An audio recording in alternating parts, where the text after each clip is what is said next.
Hello YouTube, Will from the J bringing you another nerdy video. I will be continuing my rehash of my sorcerer video. Now, I'm still going to keep that video up there because I do believe it still has some interesting notes. But, as I said in my previous parts, this is an updated version of it. Because the last one was before I got Xanatar's Guide, and now we have Xanatar's Guide. Now, I've already read out what the Player's Handbook says, and about the Draconic origin and the Wild Magic origin. Today I'll be talking about what Xanatar's Guide has to say about them, and the three archetypes that come from that. Here's a quote from Hennet Scion of Tiamat. Practice and study are for amateurs. True power is a birthright.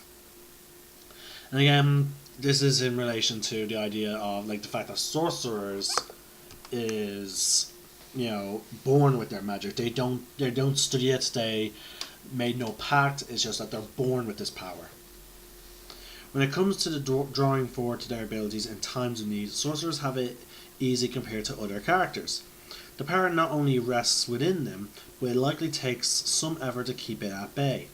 Every sorcerer is born to the role, or stumbles into it through cosmic chance.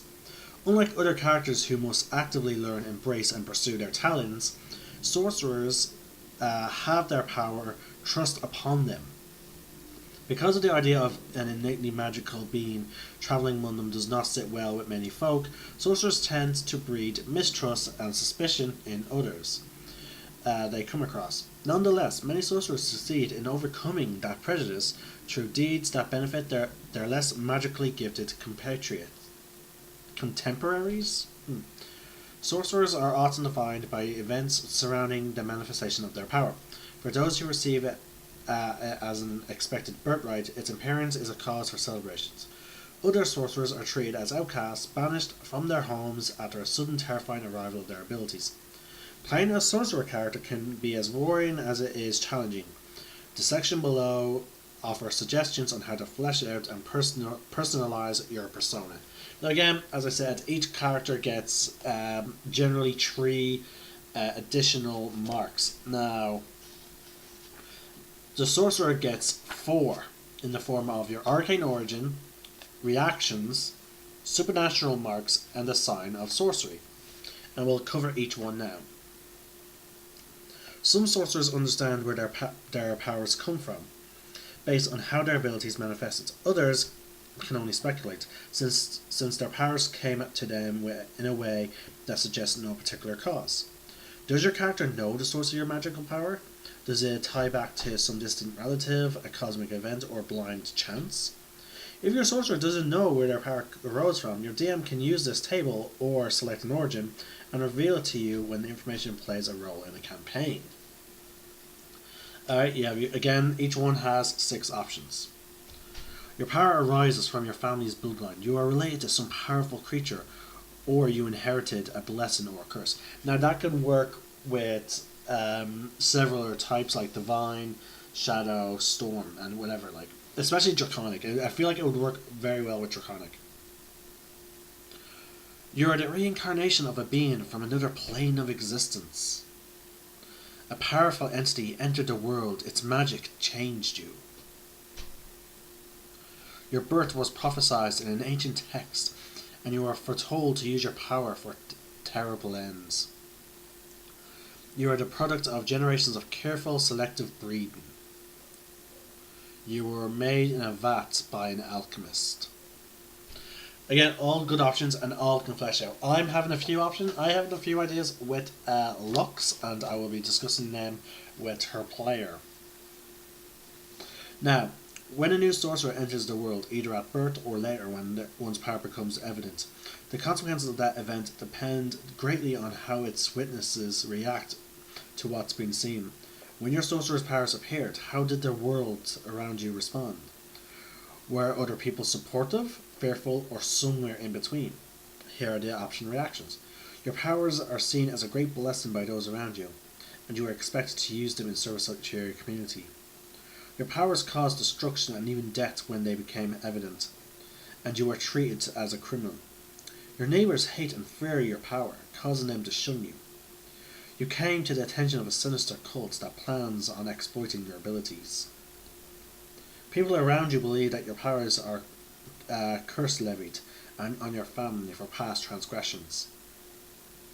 Your powers are believed to be tied to an ancient line of mad kings that supposedly ended in a bloody revolt over a century ago. All interesting, all good. Here's an interesting one. A supernatural mark. A sorcerer at rest is almost indistinguishable from a normal person. It's only when their magic flies forth that their sorcerers reveal their true nature. Even so, many sorcerers have a subtle but telling physical trait that sets them apart from other folk. If your sorcerer has a supernatural mark, it might be one that's easily concealed, or it could be a source of pride that you keep on constant display. Your eyes are an unusual colour, such as red. You have an extra toe on one foot. One of your ears is noticeably larger than the other. Your hair grows at a prodigious rate. You wrinkle your nose repeatedly while you are chewing. A red splotch appears on your neck once a day, then vanishes after an hour. Sign of sorcery. As the world well knows, some sorcerers are better than others at controlling their spellcasting. Sometimes a wild display of magic gone awry emits from a sorcerer who casts a spell, but even when one's magic goes off as planned, the act of casting one is often accompanied by a telltale sign that makes it clear where the magical energy came from. When your sorcerer character casts a spell, does the effort reveal itself in a sign of sorcery? Is the sign tied to your origin or some other aspect of who you are? Or is it a seemingly random phenomenon? Here are the 6 options. You deliver the verbal components of your spells in a booming voice of a titan. For a moment after you cast a spell, the area around you grows dark and gloomy. You sweat profusely while casting a spell and for a few seconds thereafter. Your hair and garments are briefly buffed about as if by a breeze whenever you call forth a spell. If you are standing when you cast a spell, you rise 6 inches into the air and gently fall back down. Illusionary blue flames reach your head as you begin your casting, then abruptly disappear. Funny enough, I do plan to discuss this with Lux about fleshing out a bit more of her character to make her character stand out even more so than she already does. Now, we have some new sorceress origins. We have Shadow, Divine, and Storm. So let's get into this in the following order. Divine, Shadow, and then we'll do Storm last. Divine Soul. Sometimes the spark of magic that fuels a sorcerer comes from the divine source that glimmers within the soul. Having such a blessed soul is a sign that your innate magic might come from a distant but powerful familial connection to a divine being. Perhaps your ancestor was an angel, transformed into a mortal and sent to fight in God's name. Or your birth might align with the ancient prophecy marking you as a servant of the gods, or a chosen vessel of divine magic. A divine soul with a natural magnetism is seen as a threat by some religious hierarchies. As an outsider who commands sacred power, a divine soul can undermine an existing order by claiming direct tie to the divine. In some cultures, only those who claim the power of the divine soul may command religious power. In these lands, ecclesiastical positions, are dominated by a few bloodlines and preserved over generations. Now, you have several features from this that you get from being a divine soul. Your link to the divine allows you to learn spells from the cleric class. This is your first feature, divine magic. When your spellcasting feature lets you learn or replace a sorcery cantrip, a sorcerer spell of first level or higher, you can choose a new one from the cleric spell list or the sorcerer spell list. You must otherwise obey all restrictions for selecting the spell, and it becomes a sorcerer spell for you. In addition, choose an affinity for the source of your divine power: good, evil, law, chaos, or neutral. You learn an additional spell based on that affinity, as shown below. It is a sorcerer spell for you, but it doesn't count against your number of sorcerer spells known. If you later replace this spell, you must replace it with a spell from the cleric spell list. Which is interesting, so that means you get a free spell based on where your divine energy comes from. If the deity is from good, cure wounds. If it's evil, inflict wounds. Law, you get bless. Chaos, you get bane. Neutrality, you get protection from good and evil. Which is interesting because I could have swore inflict wounds was a higher than first level spell. But if it's not, then wow, that's really good.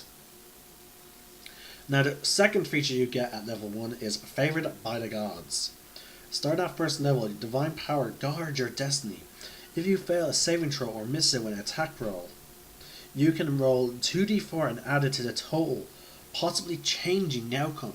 Once you use this feature, you can't use it again until you finish a short or long rest. That is really good, and I've actually seen that come into play with one of my players, Talon, who was a favorite. Now this was back when it was called Favored Soul Sorcerer, and it came into play a lot.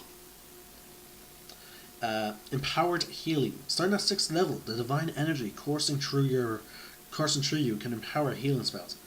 Whenever you or an ally within 5 feet of you rolls a dice to determine the number of hit points or a spell restores, you can spend 1 sorcerer point to reroll any number of those dice. Once provided you aren't incapacitated. You can use this feature only once per turn. Now, this is where I'm getting a bit iffy with this class, because again we'll get into it. Otherworldly Wings. Starting at level 14, you can use a bonus action to manifest a pair of spectral wings from your back. While the wings are present, you have a flying speed of 30 feet. The wings last until you are incapacitated, you die, or you dismiss them as a bonus action. The affinity you choose for your divine magic feature determines the appearance of the spectral wings. Eagle wings for good or law, bat wings for evil and chaos, and dragonfly wings for neutrality. Unearthly Recovery. At 18th level, you gain the ability to overcome grievous injuries. As a bonus action, when you have fewer than half your hit points remaining, you can regain a number of hit points equal to half your hit point maximum. Once you use this feature, you can't use it again until you finish a long rest. So basically, if you are ever brought down below half your health, you can suddenly instantly give yourself half your hit points back. Which is pretty handy, because that means even if you're 1 below, that means you can suddenly become 1 below your maximum hit points. Now, here's the Empowered Healing. That's where I had to be a bit disliking of the Divine Soul variant of the change they made for Zelda's Guide, and that is, it really pushes you to take healing spells. Now, don't get me wrong, a Divine Sorcerer can certainly take a good number of healing spells, and it'll be a sure welcome to the group. And it does mean that we have a really good healer that doesn't rely on being a druid or a cleric. So again, it is good, but at the same time, if you're looking to play a Divine Soul that has no connection to, if you don't want to be a healer, but you want to be a Divine Soul, then you're missing out on an entire feature at 6th level. So it's a bit of a catch-22.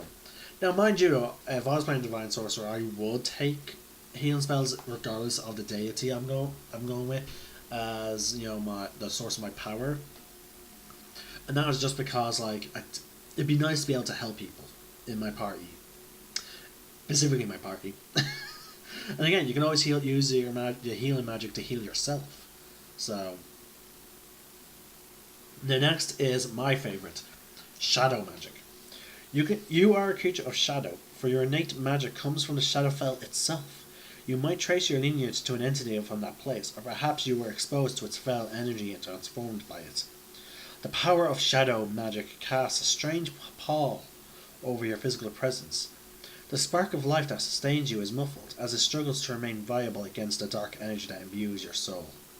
At your option, you can pick from or roll on the Shadow Sorcerer Quirks table to create a quirk for your character. This is where I had some fun. I picked You Barely Bleed Even When Badly Injured. But the other options are You Are Always Icy Cold to the Touch. When you sleep, you don't appear to breathe, though you must still breathe to survive. I love how that in brackets. Your heart beats once per minute. This event sometimes surprises you. You have trouble remembering that living creatures and corpses should be treated differently. You blinked once last week.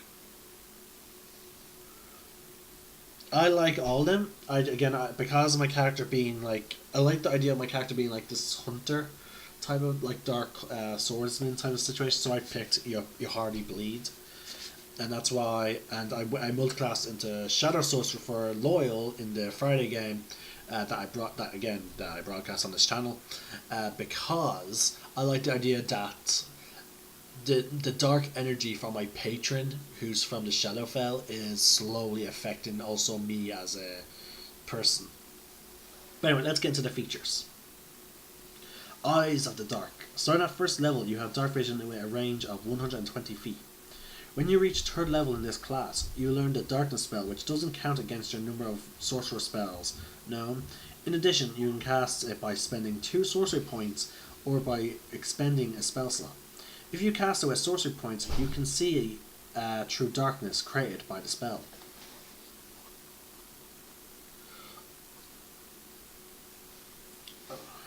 Alright, okay. Strength of the Grave. This is also your first level feature. Starting at first level, your existence in Twilight state between life and death makes you difficult to defeat. When damage reduces you to 0 hit points, you can make a Charisma saving throw DC plus 5 plus damage taken. On a success, you instead drop to 1 hit point. You can't use this feature if you are reduced to 0 hit points by radiant damage or by critical hit. After the saving throw succeeds, you can't use this feature again until you finish a long rest. Now here's something that I'm particularly looking forward to. Hound of Ill Omen.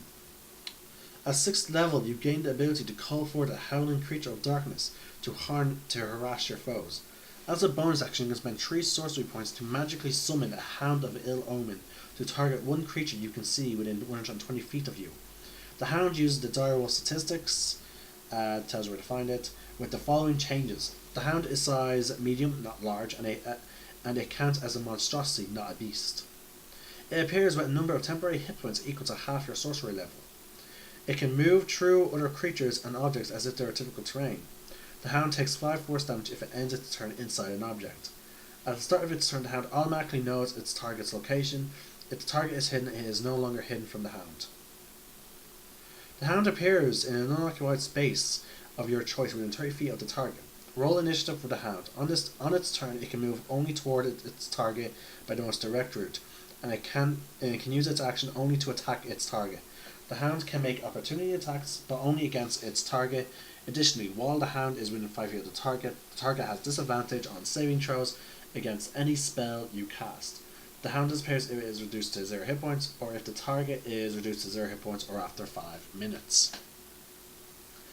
Now, again, I had a really cool concept for my character, which was Thrown Out the Window by Xander's Guide.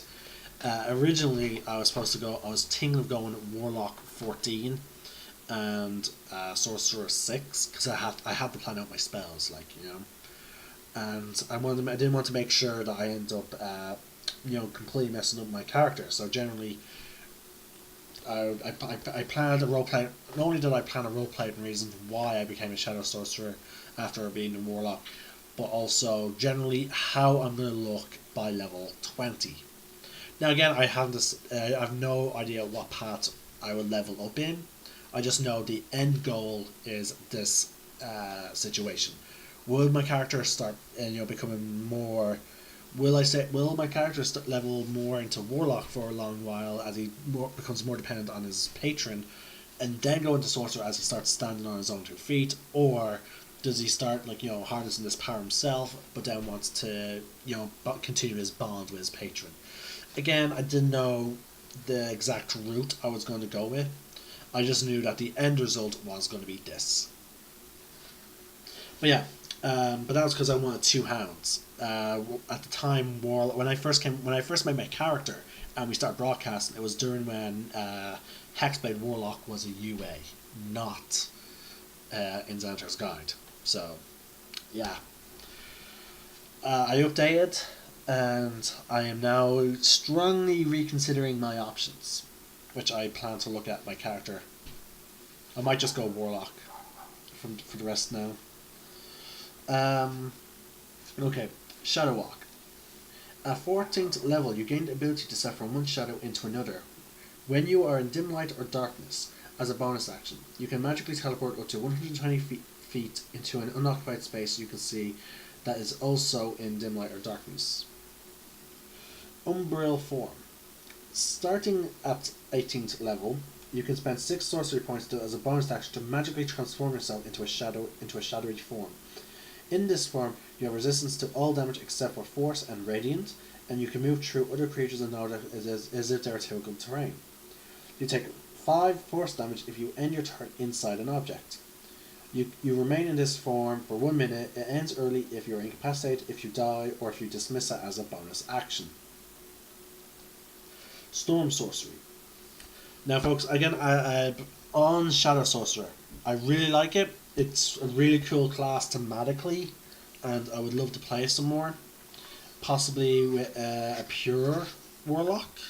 Sorry, no, a pure Sorcerer. But at the moment, I'm not sure, and I need to see how my game unfolds. So I can't guarantee I will always stick with this path. You know? So, yeah, I have to see how things work out. Anyway, let's move on now to Storm Sorcerer, and I'll give you my thoughts on that. Your innate magic comes from the power of the elemental air. Of elemental air. Many with this power can trace their magic back to a near-death experience caused by the Great Rain. But perhaps you were born during the howling gale, so powerful that folk still tell stories of it. Or your lineage might include the influence of potent air creatures such as Djinn. I probably butchered that pronunciation, and I do apologise. Whatever the case, the magic of the storm permeates your being. Storm sorcerers are invaluable members of ships' crews. Their magic allows them to exert control over the wind and weather with their magic within their immediate area.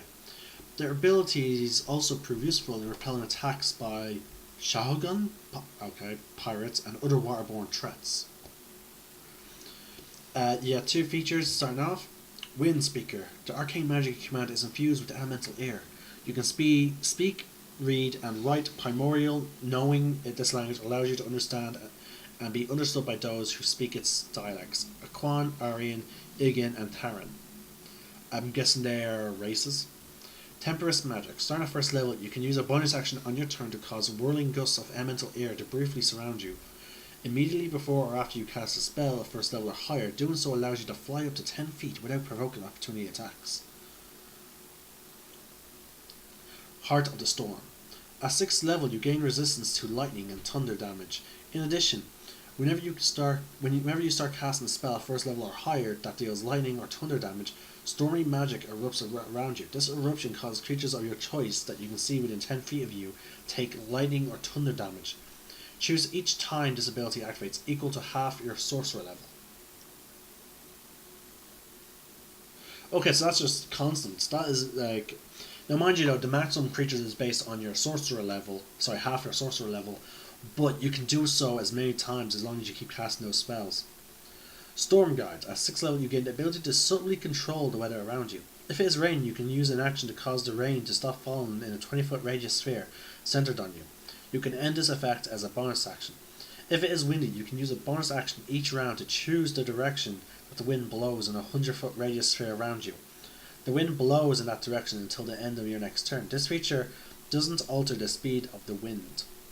Mind you though, sailing at sea though, even if it doesn't change the speed of the wind, that is very useful for sailors, because as we saw there, you can constantly keep that active. So for pirates, a storm guard is ridiculously powerful, because they're just going to be like a pirate crew could literally travel during storms as the as the person keeps the rain, not only the rain off of them, but then keeps the wind blowing into their sails, propelling them forward. Now again, it doesn't change the speed of the wind, so if it's still like if we're talking a very bad storm or very strong gale force winds, people will still have to probably tie themselves down or be blown off the front of the ship, but at the same time it will allow them to propel them faster through the storm. That is really powerful. Outside of combat, of course. Storm's Fury. Starting at 14th level, when you are hit by a melee attack, you can use your reaction to deal lightning damage to the attacker. The damage equals your sorcery level. The attacker must make a strength saving throw against your spell save DC. On a fail save, the attacker is pushed in a straight line up to 20 feet away from you. Wow. And again, as often as you have a reaction, you can use this. Wind Soul. At level 18, you gain immunity to lightning and thunder damage. You also gain magical flying speed of 60 feet. As an action, you can reduce your flying speed to 30 feet for 1 hour and choose a number of creatures within 30 feet of you equal to 3 plus your charisma modifier. So that's a minimum of 3 characters other than you. So that's the size of a standard party. But if the party is bigger, your charisma modifier as well. The chosen creatures gain a magical flying speed of 30 feet for 1 hour. Once you reduce your flying speed in this way, you can't do so again until you finish a short or long rest. So yeah, you always have flying, but you can but every short rest you can potentially give your allies flying for an hour, which is pretty cool. And that is it, folks, for the sorcerers. It is fully updated.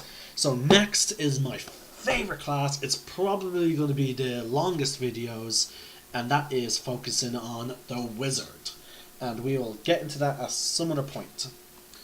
Oh, I've been... wow, it's I'm almost done with the classes, folks. I can't believe I'm finally getting to that point now. Oh. But yeah, the discussion series, I took a long break from them. I'm glad, and I did all 3 sorcerer videos before I uploaded them. And again, I'm looking forward to talking about wizards, because it's my favourite class. But anyway, this is Wilful Ninja, sign out, may the force be with you, and remember, roll for initiative.